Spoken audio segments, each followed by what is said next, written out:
Our Wonderful Life message is titled, Put Your Best Effort into Life. Put your best effort into life. Now, we know that life is for living and that life is God. We live because God lives in us. This intelligence, this power, this spirit animates this physical body in which we are using in order to live on planet Earth. So we know that life is for living, and no one can deny that to truly live, we must feel the aliveness of the spirit within us. Nothing in life can deny the spirit that is in tune with the infinite, for it is in this state of mind we know that there are always infinite possibilities for a greater good in all things. The powerful teacher, Dr. Robert Schuller, emphasized possibilities. He said we should become possibility thinkers. Possibility thinkers. He said the only place where your dream becomes impossible is in your own thinking. The only place where your dream becomes impossible is in your own thinking. And these are words of truth that will give rise within us to possibility thinking. When in doubt about something, take the time to think of all the possibilities that are available to the one who is in tune with infinite intelligence. Think about infinite intelligence, all-knowing intelligence. You know, there are so many things that we don't know because we don't have the awareness to know them. But when we put our mind in tune with infinite intelligence, which is God, and tune into the possibilities by refusing to think that a problem can ever be greater than that which is within us, that intelligence that can bring our mind into connection with that greater power, greater intelligence, and greater spirit, which is God, then we know that we can get through whatever it is that we want to get through, and we can bring into our life experience a larger life expression. Let's look at these words from the great Dr. Robert Bitzer, who was my very first teacher and also the founder of the Hollywood Church on Sunset Boulevard in Hollywood, California. He says, whatever is worth doing at all is worth doing to the best of your ability. Whatever is worth doing at all is worth doing to the best of your ability. Know that the law of growth requires the full expression of your talents.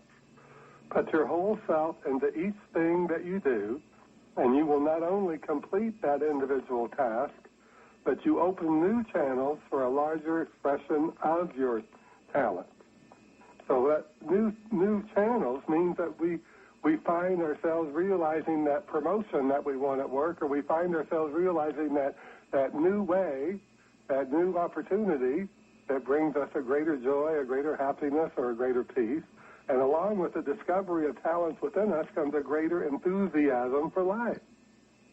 And none of us are one-dimensional beings, and in truth we go beyond even being fourth-dimensional. When the Mastermind Jesus stated that when we pray we must believe that we have, he wasn't talking about fantasizing or daydreaming, but to use the power of our mind to accept that whatever we realize in the fourth dimension, that is in the great unseen, that which lies beyond the known physical elements, can be realized in our experience of life. It was beyond this fourth dimensional state of mind that Jesus multiplied the loaves and fishes. And it was called a miracle only because it was beyond human understanding and awareness. So sometimes prayers are not answered in the way in which we desire because they do not go far enough. Too often we allow ourselves to become half-hearted because we have failed to use the power of enthusiasm to break through the false sense of limitation, the false sense of lack, the false sense of all manner of things that deny the existence of God in our life, and that we are a part of God. Emotional enthusiasm can result in disappointment, but enthusiasm based on the reality of our inner powers causes an increasing success in all that we do. Now, where does this power come from? It's not ours, it's the power of God. Just as Jesus said, I of mine own self can do nothing. I draw from the power, I draw from the intelligence, and I draw from the Spirit of God.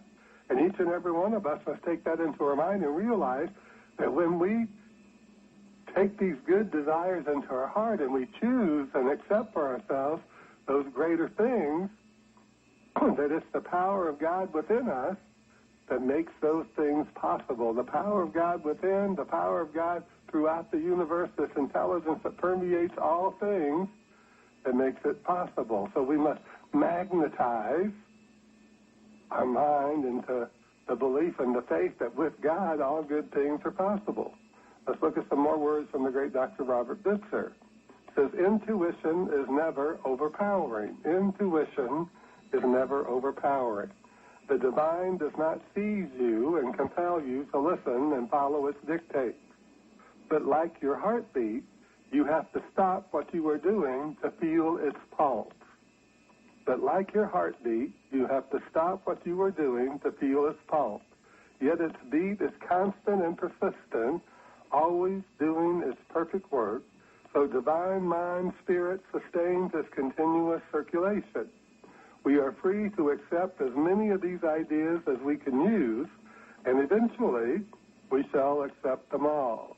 We shall accept all of them. So when we think about those words of Dr. Bitzer, where he says, but like your heartbeat, you have to stop what you are doing to feel its pulse, so many times people just work themselves into a sweat thinking about their problems or thinking about what they're going to do, that they fail to take that time to just sit and be still. That's what we read in the ancient wisdom, be still and know that I am God. Be still. And Jesus tells us to go into the closet. He means the closet of our mind and shut out all the noise and nonsense of the world, shut out all those false ideas that the world has given us, and let God, supreme intelligence, supreme power, infinite spirit, move through our mind, our heart, and our soul with that right idea for us, and it will move through our intuitive mind like thunder. And as we get that idea, and we need to act on it. We need to think about what it is that we can do to put that idea into activity, into expression. So each and every one of us have the power to do that. We all have the power of choice because God has given us the ability to choose. We all know that. That's common sense. We all know it. God has created us in its own image, its own likeness, and in other words, in the nature of God, we have the ability to choose and to think and to form those good things that take nothing away from anyone else nor diminishes anyone in any way, shape, or form, including ourselves, and see them made manifest in our life experience. Now, for the person who is complacent, this effort to discover and release more from within themselves seems foolish. Yet complacency has its downside, which is a resistance to growth, and it fosters confusion. The resistance to growth, and it fosters confusion. In the way of Zen, we can read, sitting quietly, doing nothing, spring comes and the grass grows by itself. Sitting quietly, this is from the way of Zen, sitting quietly, doing nothing, spring comes and the grass grows by itself. But if we want the grass to grow where we want it, we must put forth some effort in our mind first. If we want the grass to grow where we want it, everything is growing, everything is changing, everything is moving, but we must choose where we want to see these things happen in our life. We must choose what we're going to accept for ourselves. Jesus said, all that the Father hath is mine, but we must choose those things that we can use to make our life a better expression of life and the lives of those around us. Because we can't use everything that the Father has created. We can't use the all. We can only use those things that we're capable of and have the ability to use intelligently and with wisdom and in the spirit of joy and enthusiasm. Dr. Bitzer says, confidence can be acquired just as you can develop greater skill in anything. The greater your recognition of your talents, the easier it will be to turn this mental energy outward in its flow. Timidity can be mankind's greatest enemy. To be timid, he says, can be mankind's greatest enemy. Certainly, you do not want to become aggressive or obnoxious, but true ability cannot be denied. There is a law of mind that responds to you as you believe. And this law of mind is a law of spirit. and it's a law of God. Your talents can be developed. Always expect your next effort to be better than the one you have just finished. Always expect your next effort to be better than the one you have just finished. So when we start thinking about that, and we start thinking about those words from Dr. Schuller, who said, the only place where your dream becomes impossible is in your own thinking, then we realize that this is what we're controlling. We can't control the things in the world around us. We can only control our reactions to the things in the world around us. And as we learn to control our actions and to see things in a different way and realize that everything that's not of God, not of the good, is only temporary, then we stop doubting and worrying and fearing the things of the world. And Jesus said the kingdom of heaven is at hand. The kingdom of heaven is at hand. So what does he say about, what does he mean there? He means that it's at hand in our mind for us to focus on the good and not let ourselves be too concerned with all the stuff going on around us that takes away our joy and our enthusiasm for life. Because we can't be strong in life if we don't have an enthusiasm for life. We can't be strong in life if we don't love life. Jesus said, love God with all your heart, with all your soul, with all your mind, and equally important to love your neighbor as yourself. So he's telling us that our mind must be filled with a love of life, and when we love life, then we put our best effort into life. We don't let any day go by that we allow ourselves to think of the negative and allow ourselves to be overcome with the seeming problems of the world or the seeming problems in our own life. We allow ourselves only to have that thought which creates a greater good and creates that which creates something more wonderful for ourselves and for those people around us. As Dr. Visser says, whatever is worth doing at all is worth doing to the best of your ability. Know that the law of growth requires the full expression of your talents. Put your whole self into each thing that you do, and you will not only complete that individual task, but you open new channels for a larger expression of your talents. In other words, we all have more within us than we may be aware of. We're not one-dimensional beings. We're not one-dimensional beings. We all have a myriad of talents within us. You know, just because someone happens to be an artist doesn't mean that they don't understand how to fix a car or to fix the plumbing in their house. We know that we all have a myriad, a greater number of talents and skills and abilities that some we will never put into use, and others we put into use, and we are surprised that we can do the things that we can do.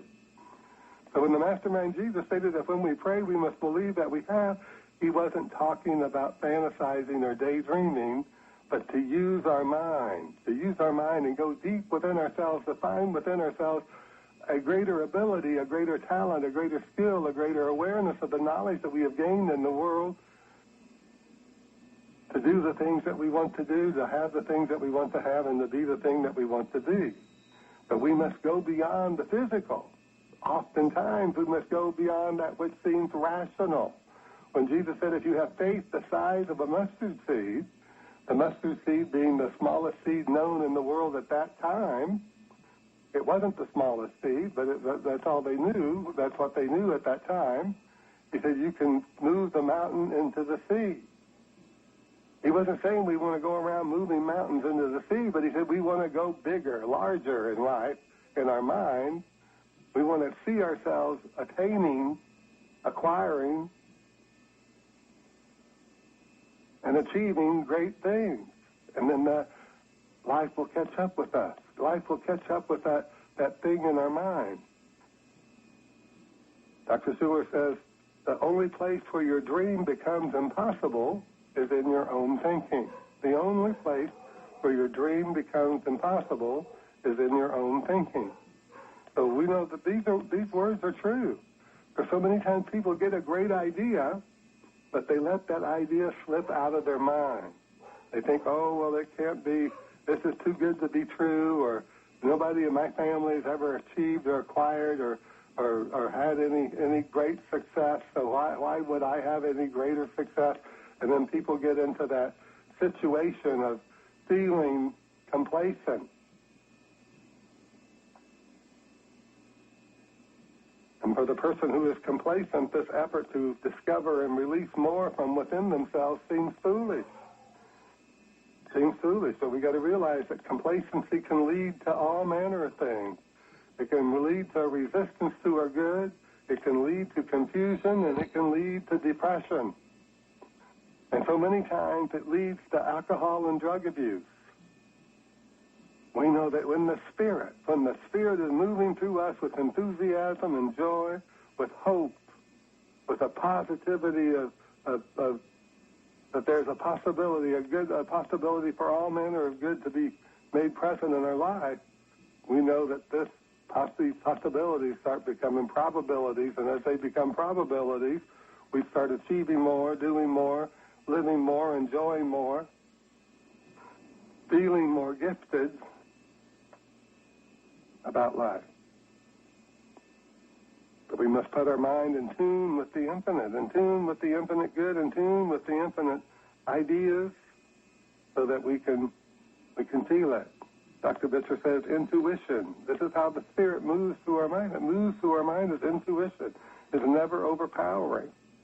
The divine does not seize us and compel us to listen and follow its dictates.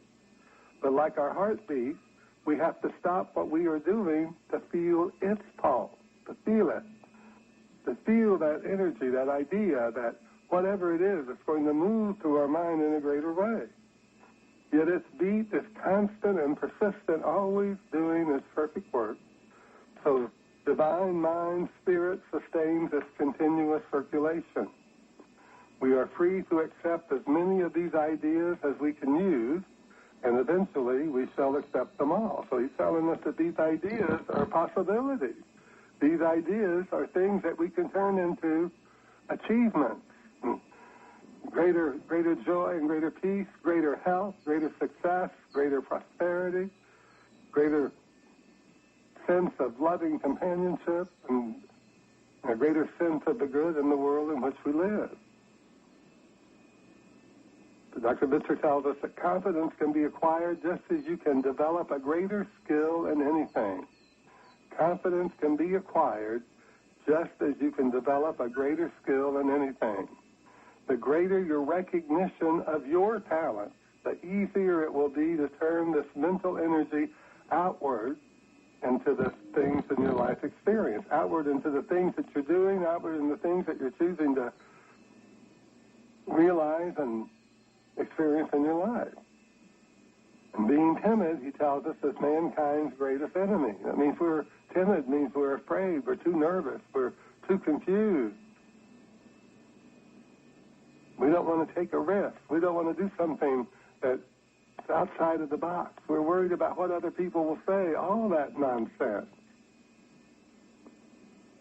He tells us, certainly you don't want to become aggressive or obnoxious, but true ability cannot be denied. In other words, that thing which we're to do, that thing which we're to be or to have, even though it may seem so foreign to those around us, we must do it if we want to feel that energy of life, that energy of the joy of being alive.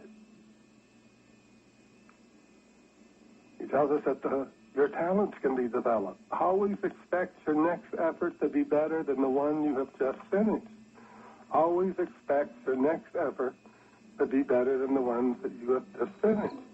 So it's up to us to be willing to put our best effort in life. It's up to us to be willing to go through each day thinking about what it is that I can give into this work that I do, into this experience that I'm having, into this whatever it is, relationships that I have, what is it that I can give to it in a greater way? I can give it first my more positive thought, my more life-affirming thought.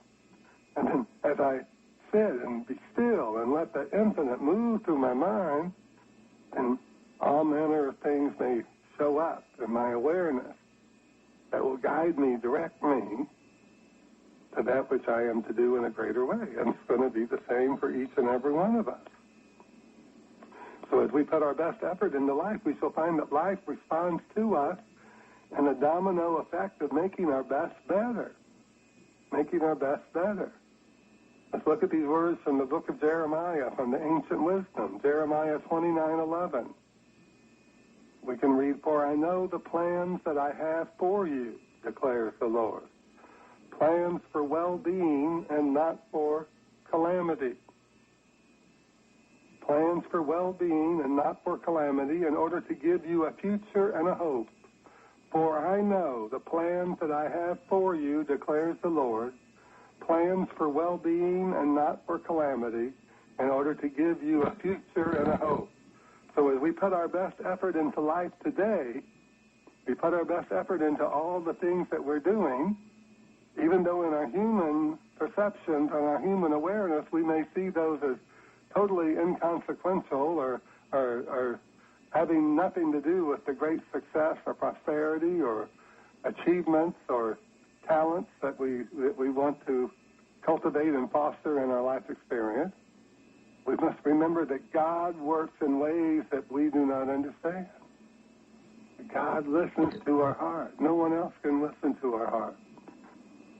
So God listening to our heart allows us to have that faith that the plans that God has for each and every one of us, the plans that God, intelligence, power, spirit, that which has created us, that which is incarnated within us, a part of its own nature,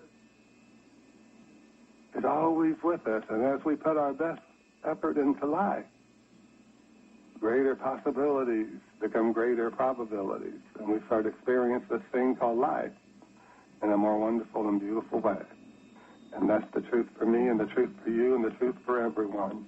And so it is.